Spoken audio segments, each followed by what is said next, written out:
Hi everyone, welcome back to my channel learn well. I hope आप सभी अच्छे होंगे। आज की इस वीडियो में हम डिस्कस करने जा रहे हैं इश्यूज इन फाइनेंशियल रिपोर्टिंग, जो आपका सब्जेक्ट है बीकॉम 6 सेमेस्टर का, उसके सेक्शन बी के सारे इंपॉर्टेंट क्वेश्चन। वीडियो स्टार्ट करने से पहले अगर आप इस चैनल पर नए हो या फिर आपने अभी तक मेरे चैनल लर्न वेल को सब्सक्राइब नहीं किया है तो जल्दी जाके इसे सब्सक्राइब कर लीजिए और बेल आइकन को प्रेस करना बिल्कुल भी मत भूलना, ताकि आपको फ्यूचर वीडियोस का अपडेट टाइमली मिलता रहे। तो चलिए आज की वीडियो स्टार्ट करते हैं विदाउट वेस्टिंग एनी टाइम। सबसे पहला क्वेश्चन है, फाइनेंशियल रिपोर्टिंग के बेनिफिट्स और लिमिटेशंस बताओ। सबसे पहले इंट्रोडक्शन देखते हैं। Financial reports are essential tool for businesses, investors, and stakeholders to assess an organization's financial health and performance. Financial report एक कंपनी के लिए बहुत इंपॉर्टेंट एसेट होता है। ये रिपोर्ट हमें बताते हैं कि कंपनी फाइनेंशियली कितनी स्ट्रांग है, प्रॉफिट हो रहे हैं या फिर लॉस हो रहे हैं, पैसा कहाँ से आ रहा है और कितना खर्च हो रहा है। अब देखते हैं बेनिफिट्स ऑफ फाइनेंशियल रिपोर्ट। सबसे पहले है प्रोवाइड फाइनेंशियल इंफॉर्मेशन। इन फाइनेंशियल इंफॉर्मेशन प्रोवाइड करता है। फाइनेंशियल रिपोर्ट कंपनी के एसेट्स, लायबिलिटीज, इनकम और एक्सपेंसेस सब कुछ क्लियरली शो करते हैं। Take an example, balance sheet देखकर पता चलता है कि कंपनी के पास कितना पैसा है और कितना लोन है। ठीक है। Second point is decision making में हेल्प करना। इन्वेस्टर्स, बैंक और मैनेजमेंट इन रिपोर्ट्स को यूज करके डिसीजंस लेते हैं। एग्जाम्पल, इन्वेस्टर डिसाइड करेगा कि शेयर्स खरीदने हैं या फिर नहीं। Third is to ensure transparency and accountability. Company अपनी फाइनेंशियल पोजीशन ओपनली दिखाती है, जिससे फ्रॉड कम होते हैं। फॉर एग्जाम्पल, ऑडिटेड रिपोर्ट से शेयर होल्डर को ट्रस्ट मिलता है कि कंपनी बिल्कुल जेन्युइन है। ठीक है। Next point is help in performance evaluation. Performance evaluate करने में हेल्प करता है। पास्ट और प्रेजेंट रिपोर्ट कंपेयर करके परफॉर्मेंस चेक होती है। फॉर एग्जांपल, सेल्स बढ़ रही है या फिर गिर रही है, इजीली ट्रैक हो सकती है परफॉर्मेंस को इवेल्युएट करके। नेक्स्ट पॉइंट इज इन्वेस्टमेंट और क्रेडिट डिसीजंस। इन्वेस्टर्स प्रॉफिट देखकर इन्वेस्टमेंट करते हैं और बैंक लोन देने से पहले बिजनेस के फाइनेंशियल रिपोर्ट्स चेक करते हैं कि अगर हम इन्हें लोन देते भी हैं, क्या वो इन फ्यूचर हमें पे बैक कर सकते हैं या फिर नहीं। तो फॉर एग्जांपल, अगर कंपनी प्रॉफिट में है तो लोन मिलना इजीली हो जाता है। Next point is legal and regulatory compliance. Companies को रूल्स फॉलो करने होते हैं, जैसे कि IFRS, गैप, इंडियन AS। ठीक है। एग्जाम्पल, टैक्स फाइलिंग के लिए फाइनेंशियल स्टेटमेंट जरूरी होती है। Next is assist in budgeting and forecasting. Future planning के लिए पास्ट डाटा यूज होता है। फॉर एग्जाम्पल, नेक्स्ट ईयर का बजट बनाने के लिए करंट एक्सपेंसेस एनालाइज किए जाते हैं। ठीक है। Next benefit is enhances stake holders confidence. When the financial reports are prepared accurately and audited properly, they enhances the trust among the stakeholders, employee and the public. अगर financial report accurately prepare की गई है, audit की गई है, इससे क्या होगा? इससे स्टेक होल्डर्स का कॉन्फिडेंस बिल्ड होगा कि उन्हें कंपनी पर ट्रस्ट होगा, एम्प्लॉयज को, पब्लिक को, कि कंपनी बिल्कुल जेन्युइन है। फॉर एग्जांपल, शेयर होल्डर्स को कंपनी पर कॉन्फिडेंस कब होता है? जब उन्हें पता है कि बिजनेस पूरी तरीके से एक्यूरेटली काम कर रहा है और अपने काम को सीरियस ले रहा है। अब देखते हैं लिमिटेशंस ऑफ फाइनेंशियल रिपोर्ट्स। सबसे पहले है हिस्टोरिकल नेचर। ये पास्ट डाटा पर बेस्ड होता है, फ्यूचर प्रेडिक्ट नहीं करता। For example, last year profit था लेकिन फ्यूचर अनसर्टेन हो सकता है। क्या पता फ्यूचर में लॉस हो जाए। तो फ्यूचर क्या है? Future is always uncertain, it is always unpredictable. Second limitation is qualitative factors ignore करते हैं, सिर्फ नंबर देखते हैं। ठीक है। क्वालिटीज जैसे कि इमोशन, रेपुटेशन, ये सब इग्नोर होते हैं। For example, customer satisfaction report में नहीं दिखाया जाता कि कस्टमर कितना सेटिस्फाइड है या फिर नहीं। थर्ड लिमिटेशन इज एस्टिमेट्स और assumptions। कुछ वैल्यूज एस्टिमेटेड होती हैं, जैसे कि फॉर एग्जांपल डेप्रिसिएशन अलग मेथड से डिफरेंट हो सकता है। Next limitation is ignores inflation effects. Financial report often do not account for inflation, which may distort the true financial position of a company over a time. Price change होने का affect reflect नहीं होता। For example old asset value actual market value से different हो सकती है। ठीक है।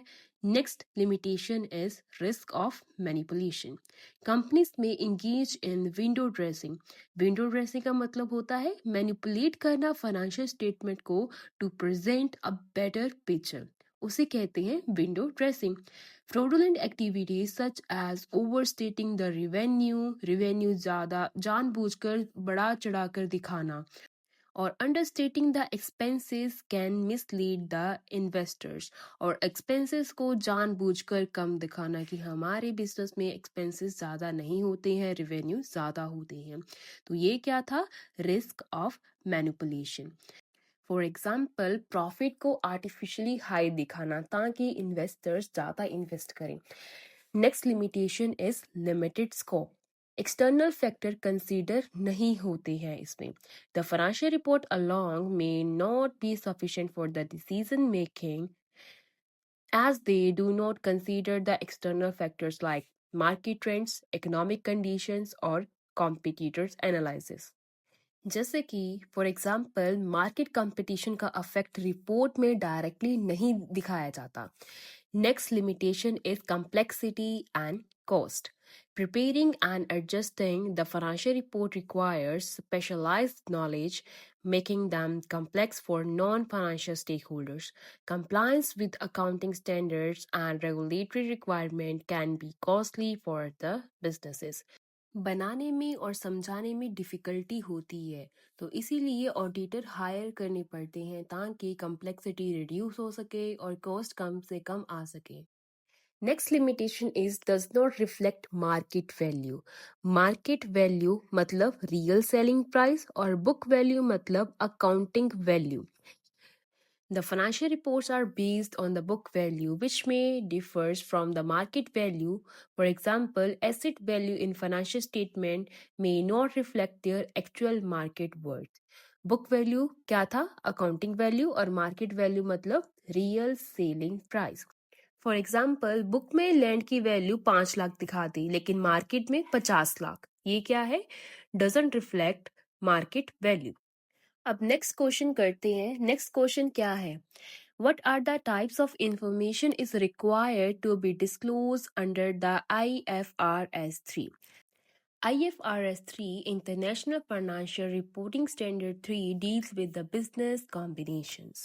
IFRS 3 क्या है? एक अकाउंटिंग स्टैंडर्ड है जो कि डील करता है, मतलब हैंडल करता है बिजनेस कॉम्बिनेशन। बिजनेस कॉम्बिनेशन क्या होता है? जब एक कंपनी दूसरी कंपनी को एक्वायर या मर्ज करती है उसे कहते हैं बिजनेस कॉम्बिनेशन। फॉर एग्जांपल अगर कंपनी ए ने कंपनी बी को खरीद लिया, ये क्या हुआ? ये एक बिजनेस कॉम्बिनेशन हुआ। It ensures companies provide transparency, relevant and comparability information. Transparent मतलब सब क्लियर होना चाहिए, कुछ हिडन नहीं होना चाहिए। रेलिवेंट मतलब यूजफुल इंफॉर्मेशन होनी चाहिए, और कंपेरेबल मतलब डिफरेंट कंपनीज के रिपोर्ट कंपेयर हो सके, जिससे इन्वेस्टर को कंफ्यूजन नहीं होना चाहिए कि सब कुछ एक क्लियर फॉर्म में होना चाहिए। अब देखते हैं कि disclosure requirements under the IFRS 3। सबसे पहले है general information about the business combination. Name and description of the acquired business. कौन सी कंपनी ली गई है उसका नेम और डिस्क्रिप्शन बताना। The acquisition date when the control was obtain. Acquisition date मतलब कब परचेज हुआ है उसके बारे में बताना। The percentage of voting equity interest acquired. कितना कंट्रोल मिला है उसके बारे में बताना। A description of how the acquirer obtained the control। Shares खरीदे हैं या फिर मर्ज हुए हैं इसके बारे में बताना। Second point is consideration transferred. Purchase price detail बताना। The acquiring company must disclose the total purchase consideration amount paid। Total purchase consideration मतलब टोटल अमाउंट के बारे में बताना कि टोटल पेमेंट कितनी हुई है। The fair value of the each major category of the consideration such as cash paid, shares issued, contingent consideration, liabilities incurred और assumed। फेयर वैल्यू मतलब एक्चुअल मार्केट वैल्यू। कौन कौन सी टाइप आ जाती है इसमें? Cash, shares, future payment, contingent. A description of how the consideration was measured, including assumptions and valuation techniques. Next point is assets and liabilities acquired. Asset में machinery, inventory, patents आते हैं और लाइबिलिटीज में जैसे कि लोन्स, अनपेड एक्सपेंसेस। कंपनी सिर्फ asset नहीं लेती, लाइबिलिटीज भी लेती है। ठीक है, फॉर एग्जाम्पल जैसे कि फैक्ट्री ली, बट साथ में उसका लोन भी लेना पड़ेगा, क्योंकि फैक्ट्री एक सेटअप करने के लिए हमें लोन मतलब एक्स्ट्रा कैश मनी भी रिक्वायर्ड होती है to set up a good business. Fourth point is goodwill or bargain purchase gain. The amount of goodwill recognized means extra payment का amount. If a bargain purchase occurs, cheap deal हुआ अगर, तो cheap deal क्यों मिला, इसका reason find करना। Next is revenue and profit impact. If the practical companies should disclose the revenue and the profit of the acquired business since the acquisition date, including in the consolidated financial statement. Revenue and the profit since acquisition means acquisition के बाद earnings. Estimating revenue as if the acquisition occurred earlier.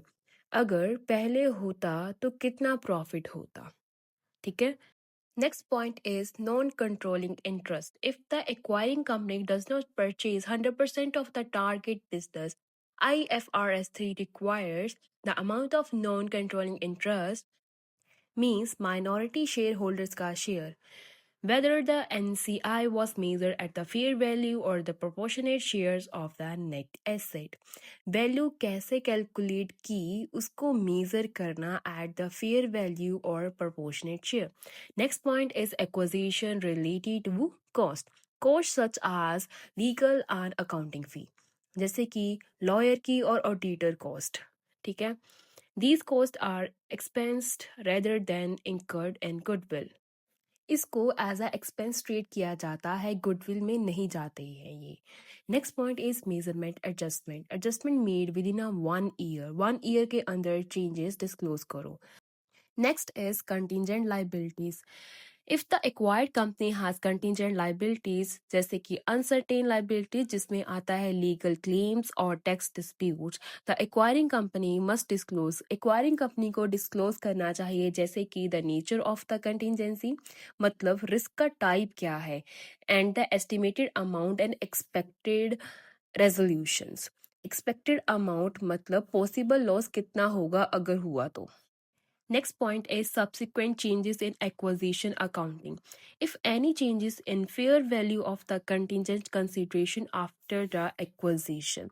Changes in the fair value मतलब value में change हुआ तो कितना हुआ, and the impairment of the goodwill if it loses the value over the time. Impairment of goodwill मतलब goodwill की value कम हो गई, मतलब अगर it loses the value over the time. Next question करते हैं जो कि है critically discuss the role of IASB in convergence of accounting standard. सबसे पहले देखते हैं introduction. International accounting standard board IASB एक इंडिपेंडेंट ग्लोबल ऑर्गेनाइजेशन है जो IFRS international financial reporting standard को डेवलप और प्रमोट करने के लिए रिस्पॉन्सिबल है। इसका एक मेन ऑब्जेक्टिव अकाउंटिंग स्टैंडर्ड का कन्वर्जेंस करना होता है, जिससे फाइनेंशियल स्टेटमेंट डिफरेंट कंट्रीज में कंसिस्टेंट मतलब सेम, ट्रांसपेरेंट मतलब क्लियर और कंपेरेबल मतलब कंपेयर करने लायक हो जाए। ये प्रोसेस मल्टीनेशनल कंपनीज जैसे कि इन्वेस्टर्स और रेगुलेटर्स को हेल्प करता है ताकि वो एक यूनिफाइड मतलब सेम फाइनेंशियल रिपोर्ट फ्रेमवर्क के साथ काम कर सके। अब देखते हैं role of IASB in accounting standard convergence. सबसे पहला पॉइंट है development of IFRS as a global standard. IASB की रिस्पॉन्सिबिलिटी है कि वो आईएफआरएस को डेवलप और मेंटेन करे, जो ग्लोबली यूज होने के लिए डिजाइन किया गया है। आईएफआरएस का मेन एम होता है कि लोकल गैप को रिप्लेस करके एक यूनिफाइड सिस्टम बनाया जाए जो फाइनेंशियल रिपोर्ट में ट्रांसपेरेंसी और कंपेरेबिलिटी को इम्प्रूव करे। इन सिंपल वर्ड्स में अगर बात करें, हर कंट्री का अलग अकाउंटिंग रूल हटाकर एक कॉमन रूल बनाना। ठीक है। Second point is harmonisation of national accounting standard. IASB closely काम करता है different national standard setting bodies के साथ, जैसे financial accounting standard board in the US, accounting standard board in India, European financial reporting advisory group in Europe. In collaboration के through IASB countries को help करता है ताकि वो अपने लोकल अकाउंटिंग स्टैंडर्ड को आईएफआरएस के साथ अलाइन करें, जिससे फाइनेंशियल रिपोर्टिंग में डिफरेंसेस कम हो जाएं। फॉर एग्जाम्पल, इंडिया ने इंडियन अकाउंटिंग स्टैंडर्ड बनाया जो आईएफआरएस से अलाइन होता है। Third is memorandum of understanding MOU with FASB. IASB और financial accounting standard board FASB ने एक एमओयू साइन किया था ताकि आईएफआरएस और यूएस गैप के बीच कंपैरेबिलिटी इंप्रूव की जा सके। कुछ इंपॉर्टेंट एरियाज ऑफ कन्वर्जेंसेस हैं, जैसे कि रेवेन्यू रिकॉग्नाइजेशन, जिसमें IFRS 15 and ASC 606। Second is leases, IFRS 16 and ASC 842। Third is financial instrument, जो कि आईएफआरएस 9 एंड एएससी 326 में आते हैं। इस पार्टनरशिप का एम है आईएफआरएस और यूएस गैप के डिफरेंसेस को कम करना, जिससे फाइनेंशियल रिपोर्ट ग्लोबली ज्यादा कंपेरेबल हो जाए। अगर सिंपल वर्ड्स में बात करें, यूएसए और बाकी दुनिया के अकाउंटिंग रूल्स को एक जैसा बनाना। Fourth point is providing high quality financial reporting framework. IASB ensure करता है कि आईएफआरएस एक प्रिंसिपल बेस्ड सिस्टम हो, ना कि रूल बेस्ड सिस्टम जैसे कि यूएस गैप। इसका मतलब है कि ज़्यादा फ्लेक्सिबिलिटी मिलती है, डिफरेंट इंडस्ट्रीज और इकोनॉमिक एनवायरनमेंट में इजीली अप्लाई हो सकता है।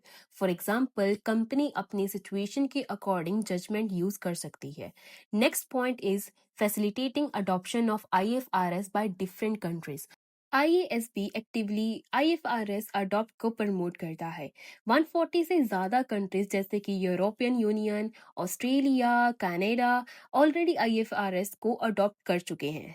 कंट्रीज जैसे कि इंडिया और जापान ने आईएफआरएस के कन्वर्स्ड वर्जन डेवलप किया है ताकि वो अपनी मिलिट्री नीड्स को अकॉर्डिंग यूज कर सकें। फॉर एग्जांपल, इंडिया का इंडियन अकाउंटिंग स्टैंडर्ड, जो कि आईएफआरएस का मॉडिफाइड वर्जन है। Next point is continuous improvement through due process. IASB एक स्ट्रक्चर अप्रोच फॉलो करता है आईएफआरएस स्टैंडर्ड को इम्प्रूव और अपडेट करने के लिए, जिसमें आता है रिसर्च फेज, मतलब अकाउंटिंग इश्यूज को आइडेंटिफाई करना, पब्लिक कंसल्टेशन, स्टेक होल्डर्स से फीडबैक लेना, थर्ड ड्राफ्टिंग और फाइनलाइजिंग द न्यू स्टैंडर्ड्स, और लास्ट है इम्प्लीमेंटेशन चैलेंजेस को मॉनिटर करना। अगर सिंपल वर्ड्स में बात करें, आईएएसबी कॉन्टिन्यूसली स्टैंडर्ड्स को अपडेट करता रहता है ताकि वो रेलिवेंट और प्रैक्टिकल बने रहें। Next point is enhancing investor confidence and global trade. IFRS को प्रमोट करके international accounting standard board investor confidence को एनहांस करता है, क्योंकि financial report world wide accurate, मतलब सही और क्लियर और कंपेरेबल, ताकि कंपेयर करने के लिए इजी बनाया जा सके। ये cross border investment, global merger और एक्विजिशन को फैसिलिटेट करता है, क्योंकि ये रिलायबल फाइनेंशियल डाटा प्रोवाइड करता है। अगर सिंपल वर्ड्स में बात करें, अगर सब कंट्रीज में सेम अकाउंटिंग रूल्स फॉलो करें तो इन्वेस्टर बिना कंफ्यूजन के किसी भी कंट्री में इन्वेस्ट कर सकते हैं। Next point is addressing implementation challenges.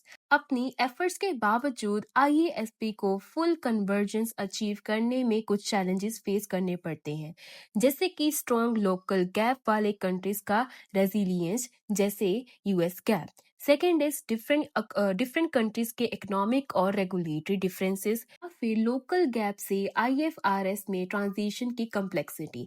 In problems को ओवरकम करने के लिए आईएएसबी ट्रेनिंग प्रोवाइड करता है, गाइडलाइंस देता है, ट्रांजिशनल सपोर्ट देता है उन कंट्रीज को जो आईएफआरएस अडॉप्ट कर रही हैं।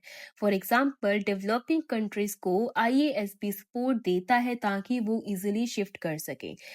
अब देखते हैं critical evaluation of IASB's role in convergence. अब देखते हैं strengths of IASB in convergence. जैसे कि सबसे पहले है फाइनेंशियल स्टेटमेंट्स की ग्लोबल कंपेरेबिलिटी इंप्रूव होती है इससे। इंटरनेशनल ट्रेड और इन्वेस्टमेंट को फैसिलिटेट करता है अकाउंटिंग डिफरेंसेस हटाकर। थर्ड, स्टैंडर्डाइज रिपोर्टिंग के थ्रू कॉर्पोरेट ट्रांसपेरेंसी और गवर्नेंस एनहांस होती है। And the last is high quality accounting practices को इंकरेज करता है थ्रू आईएफआरएस। अगर सिंपल वर्ड्स में बात करें, एक ही रूल बुक होने से दुनिया भर की कंपनीज को कंपेयर करना इजी हो जाता है। ठीक है, अब देखते हैं चैलेंजेस एंड क्रिटिसिज्म। सबसे पहले है यूनिवर्सल एक्सेप्टेंस की कमी। यूएस अभी भी गैप फॉलो करता है जो एक मेजर डिफरेंस क्रिएट करता है। Second is implementation difficulties. Developing countries के पास रिसोर्सेज कम होते हैं जिससे आईएफआरएस अडॉप्ट करने के लिए। Third is frequent updates. IFRS में रेगुलर चेंजेस कंपनीज और ऑडिटर के लिए कम्प्लेक्सिटी क्रिएट करते हैं। And the last is cultural और लीगल डिफरेंसेस। कुछ कंट्रीज आईएफआरएस को अपने रूल्स के अकॉर्डिंग मॉडिफाई कर लेती है।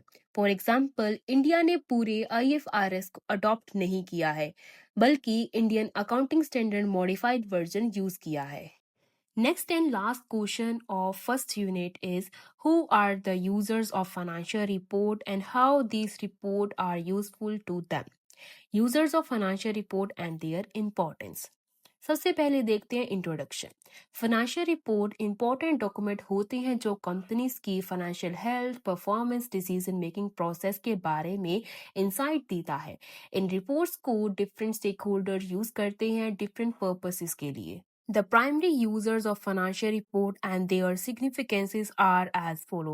सबसे पहले है इंटरनल यूजर। ये यूजर्स ऑर्गेनाइजेशन के अंदर होते हैं और डिसीजन मेकिंग के लिए फाइनेंशियल रिपोर्ट पर डिपेंड करते हैं। जैसे कि इसमें आते हैं मैनेजमेंट, एम्प्लॉयज। मैनेजमेंट हेल्प करती है स्ट्रेटेजिक प्लानिंग में, बजटिंग और फोरकास्टिंग करने में, कंपनीज परफॉर्मेंस को इवेल्युएट करने में और इन्फॉर्म डिसीजन लेने में असिस्ट करता है। और मैनेजमेंट कॉस्ट कटिंग और रेवेन्यू ग्रोथ के एरियाज को आइडेंटिफाई करता है। फॉर एग्जांपल, अगर एक्सपेंसेस ज़्यादा हैं तो मैनेजमेंट कॉस्ट रिड्यूस करने का प्लान बनता है। सेकेंड पॉइंट क्या है इंटरनल यूजर्स में? Employees. Employees are the second internal users. Employees provide करते हैं information on the job security, salaries और बोनस के बारे में और हेल्प करते हैं in understanding the company's profitability and future growth. For example, अगर कंपनी प्रॉफिट में है तो सैलरी इंक्रीमेंट चांसेस बढ़ते हैं। Next type of user is external user. External users में जैसे कि investors, creditor and lenders, government and regulatory authorities, suppliers, customers, general public आ जाते हैं। अब इनको वन बाय वन डिस्कस करते हैं। एक्सटर्नल यूजर्स, ये यूजर्स ऑर्गेनाइजेशन के बाहर होते हैं और फाइनेंशियल स्टेटमेंट को अपने पर्पस के लिए यूज करते हैं। इसमें सबसे पहले है इन्वेस्टर। इन्वेस्टर एनालाइज करता है profitability and financial stability before the investing. ठीक है, और असेस करता है कंपनी की ग्रोथ पोटेंशियल कैसी है और रिटर्न ऑन इन्वेस्टमेंट को। For example, high profit company investors के लिए अट्रैक्टिव बनती है। Another type of external user is creditors and lenders. Creditor और लेंडर लोन देने से पहले क्रेडिट वर्थीनेस इवेल्युएट करते हैं कंपनी की। ये इंश्योर करते हैं कि कंपनी बोरोड फंड टाइम पर रीपे कर सकती है या फिर नहीं। फॉर एग्जांपल, अगर कंपनी के डेट ज़्यादा हैं तो लोन रिजेक्ट हो सकते हैं। ठीक है, another type of user is in external user is government and regulatory authorities. Government और रेगुलेटरी अथॉरिटीज टैक्स रेगुलेशन और फाइनेंशियल लॉ के कंप्लायंस को इंश्योर करते हैं और फाइनेंशियल स्टेबिलिटी मॉनिटर करते हैं और फ्रॉड एक्टिविटीज को प्रिवेंट करती हैं। For example, income tax calculation financial report से होती है। Another type is supplier. Company की पेमेंट कैपेसिटी चेक करते हैं और long term business relation assess करते हैं। जैसे कि फॉर एग्जांपल वीक कंपनीज को सप्लायर एडवांस पेमेंट के लिए ही बोलेगा। Another type is customer. Large customer financial stability check करते हैं बिफोर लॉन्ग टर्म कॉन्ट्रैक्ट्स और प्रोडक्ट और सर्विसेज सप्लाई कंटिन्यूटी इंश्योर करते हैं। फॉर एग्जांपल अगर कंपनी अनस्टेबल है तो लॉन्ग टर्म कॉन्ट्रैक्ट रिस्की होते हैं। And the last type is general public. Economist और रिसर्चर इंडस्ट्री ट्रेंड्स एनालाइज करते हैं और मीडिया फाइनेंशियल परफॉर्मेंस रिपोर्ट करती है जो पब्लिक परसेप्शन को इफेक्ट करता है। फॉर एग्जांपल न्यूज़ में कंपनी का प्रॉफिट आने से उसकी रेपुटेशन इम्पैक्ट होती है। At last conclusion, financial report एक पावरफुल टूल है जो डिफरेंट यूजर को डिफरेंट तरीके से हेल्प करती है, लेकिन डिसीजन लेने के लिए सिर्फ रिपोर्ट ही नहीं बल्कि मार्केट कंडीशन और जजमेंट भी इम्पोर्टेंट होती है। आई होप आपको यूनिट फर्स्ट बिल्कुल क्लियर हो गया होगा।